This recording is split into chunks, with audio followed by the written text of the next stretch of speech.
Merci de rester sur OM5 TV. Je suis aujourd'hui avec Valérie Quiles, présidente du Forum des Instituts culturels étrangers à Paris.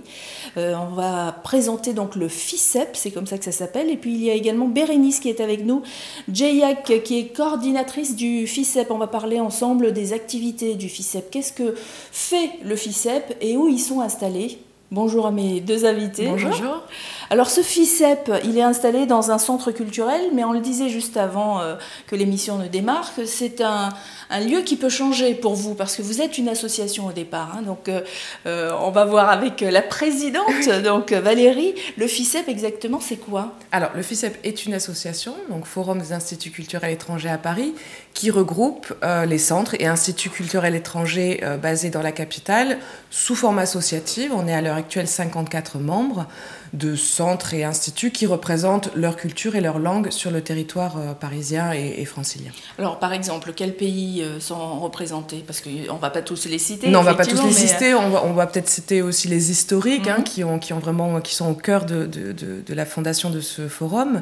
Le Centre culturel canadien, mais on va avoir aussi l'Institut Goethe, le Centre Wallonie-Bruxelles, le Centre culturel suisse, qui sont historiquement aussi des centres qui sont implantés depuis très longtemps. Ah, c'est marrant parce que j'imaginais moi tout de suite des choses beaucoup plus colorées, beaucoup plus exotiques.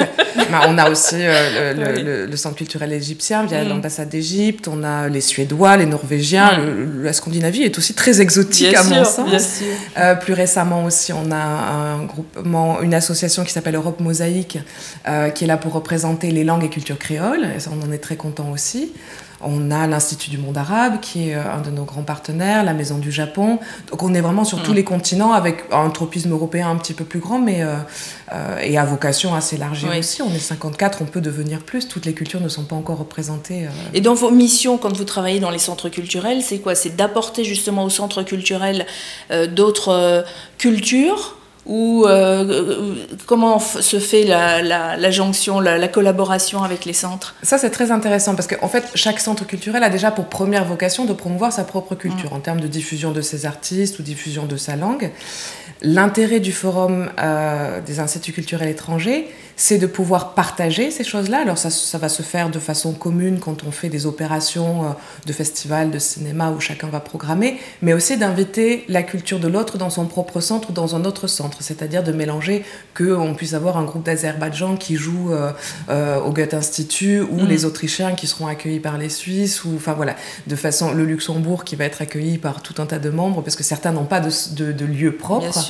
Et l'intérêt, c'est de pouvoir inviter et mélanger les cultures pour aussi mélanger les publics et leur permettre de découvrir plusieurs facettes effectivement de ces langues et de ces aspects esthétiques. Alors ça veut dire que pour inviter toutes ces autres cultures à venir à Paris, puisque ce forum est situé à Paris, est-ce que ça veut dire que les membres du FICEP voyagent pour aller chercher les gens, ou c'est eux qui viennent à vous quelque part et puis après vous faites une sélection?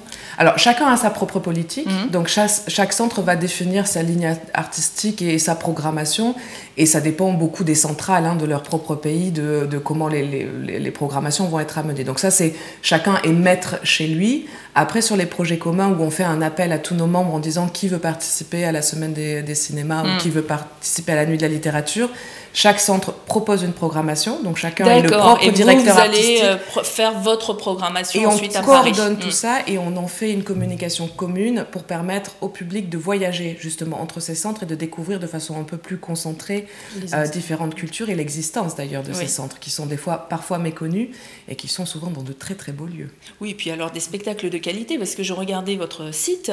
Alors dans les activités justement Bérénice, il y a plein de choses. Il y a aussi bien du théâtre, de la danse, que effectivement de la littérature, vous en parliez à l'instant.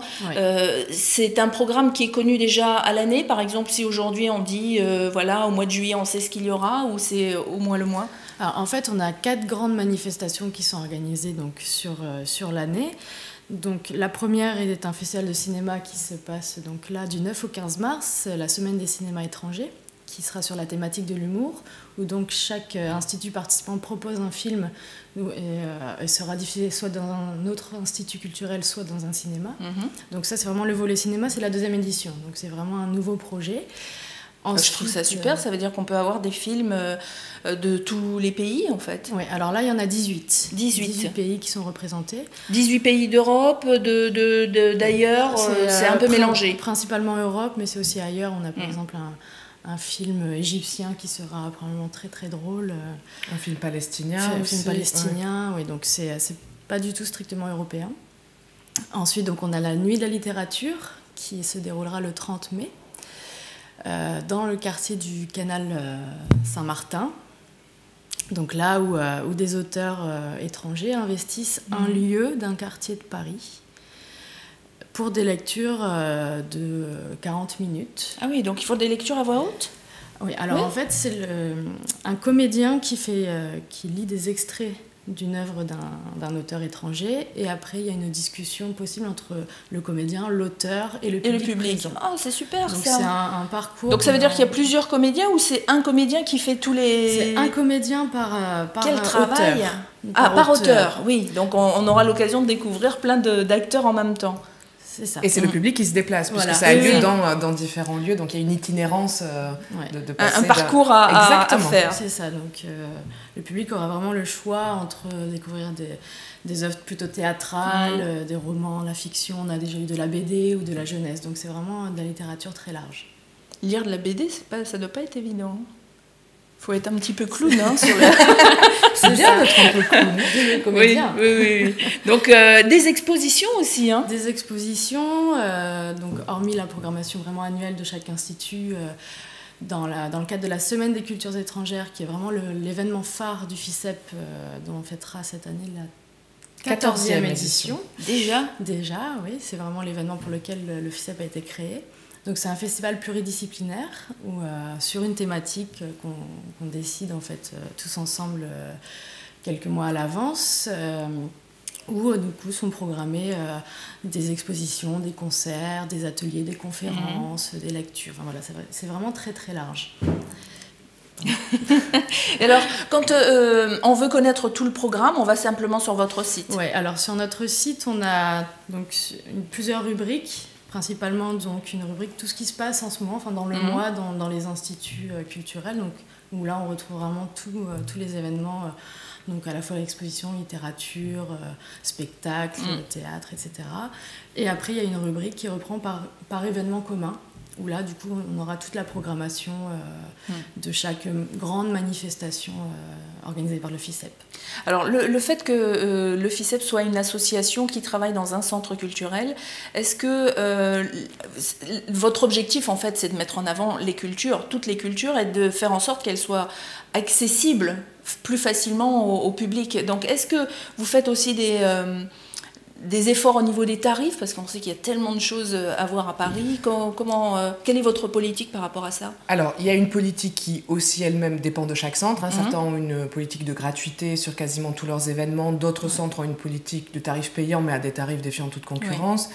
Si on parle par exemple de la 4e manifestation commune, qui est le festival Jazzy Colors, un festival de jazz, c'est sur un mois à l'occasion de découvrir la crème de la crème des jeunes jazzmen ou des jazzmen plus confirmés, de façon très internationale, avec des tarifs allant de 0 à 10 €. C'est-à-dire et dans des très bonnes conditions, et vraiment de très bons groupes. Donc effectivement, en termes de politique tarifaire, elles sont plutôt très basses. Et nous, donc effectivement, on essaye de faire venir les publics dans les différents centres pour découvrir ces différentes esthétiques, ces différentes cultures, ces différentes langues. Et on a de plus en plus aussi de partenariats avec des institutions culturelles de la ville de Paris, qui est aussi un de nos grands soutiens, et qui nous permettent de sortir aussi de ce cadre-là et d'aller vers les Parisiens ou vers leurs habitudes, pour espérer qu'ils viennent après vers nous en retour. Bien sûr. Et alors, en termes de fréquentation, vous avez déjà chiffré le public qui vient à différentes manifestations? Alors par exemple celle qui a 14 ans, parce qu'il y en a évidemment sur la 2e édition, c'est parfois un petit peu difficile, il faut que les gens réagissent, mais sur une édition qui a déjà 14 ans, est-ce qu'on a une évolution? Oui, bon ça on remarque une évolution depuis 3-4 ans vraiment, parce que on a mis en place Un vrai travail de communication. Oui, voilà, il y a un travail de communication qui a vraiment évolué. On avait refait le site internet, on est beaucoup plus présent sur les réseaux sociaux. Voilà, c'est un peu toutes les nouveautés. Ceci explique cela. D'ailleurs, puisque vous parlez de réseaux sociaux, le FICEP a également sa page Facebook, donc c'est Les Cultures étrangères à Paris. Le site web, je vais vous le donner, www.ficep.info. Ouais, c'est ça. Voilà, c'est tout ça. Ça a l'air bizarre comme ça, mais je vous rassure, ça marche.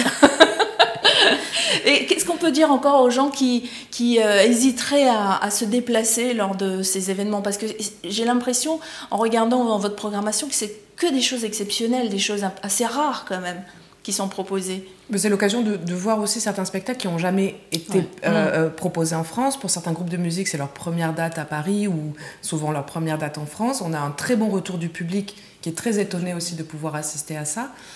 Donc les motiver, c'est juste d'être un peu curieux et de se dire que quand on s'appelle l'Institut Goethe ou le Centre culturel italien, on n'a pas vocation juste à accueillir la communauté italienne ou que des gens qui parlent italien. C'est-à-dire que c'est au-delà de ça. C'est juste la possibilité de voir un très beau concert en sachant que chaque directeur de centre essaye de programmer le meilleur de sa culture justement pour la présenter ici. Donc, J'ai vu dans une de vos artistes que vous aviez reçue, c'était une jeune hawaïenne qui fait du ukulélé et qui avait d'ailleurs joué aussi au Quai Branly. Est-ce que justement vous travaillez également avec des musées ?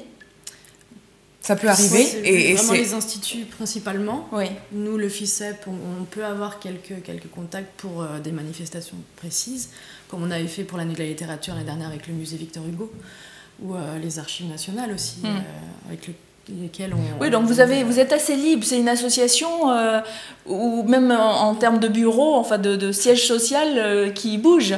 Hein, c'est ça. Oui, on peut être très nomade. Et vraiment, quand vous dites on est une association qui est très libre, on se retrouve effectivement dans une volonté de pluridisciplinarité, de dialogue des cultures et de présenter les cultures. Et ça fonctionne très bien. On est 54 membres de cultures très différentes et puis de façons de fonctionnement très différents. Est-ce qu'il y en a encore qui ne sont pas dans votre... qui ne sont pas membres et que vous aimeriez avoir? Quels sont les pays que vous n'avez pas encore? Alors il y en a beaucoup. C'est vrai. Non, mais peut-être plus de pays africains, plus de pays d'Amérique latine. Bien sûr, la Maison d'Amérique latine est membre, mais à titre individuel, ça pourrait être intéressant d'avoir des Brésiliens, des Argentins. Voilà, donc c'est aussi à nous peut-être d'aller les recontacter. Tout le monde n'a pas forcément de centre culturel, mais ça peut passer par les services culturels des ambassades. D'accord, donc de toute façon, un groupe qui nous écouterait et qui fait partie d'une culture X ou Y étrangère pourrait vous contacter directement, c'est possible. Exactement. D'accord, voilà. Et donc pour ça, c'est tout simple, vous allez sur le site, vous allez voir, il y a une rubrique contact bien sûr, donc le site www.ficep.info ou à la page Facebook Les Cultures étrangères à Paris. Merci d'être venu nous parler de votre programme. Et puis, n'oubliez pas, le programme est bien sûr sur le site ou sur la page. Et puis, le prochain spectacle, c'est la prochaine date importante. La semaine des cinémas étrangers du 9 au 15 mars. Voilà, la date est donnée, le rendez-vous est donné. Merci. Merci.